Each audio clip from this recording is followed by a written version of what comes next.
Hi, I'm Justin Labato, Lead Global Consultant for Buff & Shine Manufacturing, and one of our most frequently asked questions is how to clean and maintain your pads. With most pads, of course, once you get done using them, you set them aside. The material that was used on the pad tends to dry out. So from there, you want to get maybe a great all-purpose cleaner or a dedicated pad cleaner of your choice. You want to go ahead and spray it directly into the pad, agitate it with your fingers, and rinse.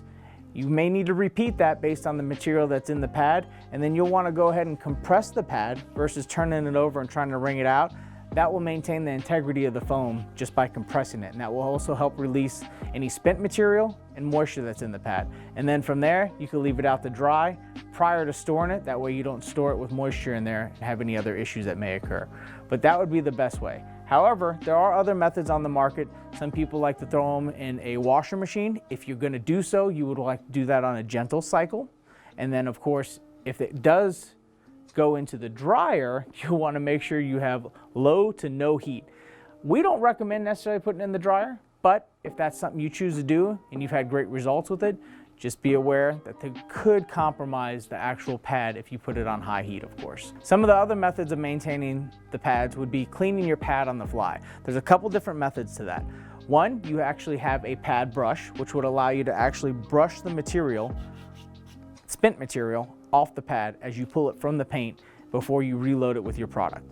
And then you also have a terry cloth method, which would allow you to take basically a terry cloth, wrap it around your finger, and run the machine at a low speed to pull off any of the spent product.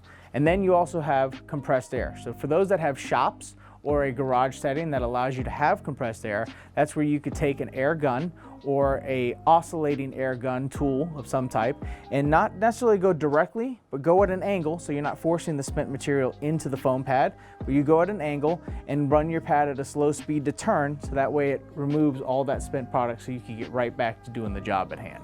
Hopefully this answers any questions about how to properly maintain your pads and get the best return on your investment with the Buff & Shine Reflection Artist pads. If you have any other questions, make sure you drop your comments in the box below. Stay tuned for more videos right here on the Rad Company FAQ channel, and thank you for watching.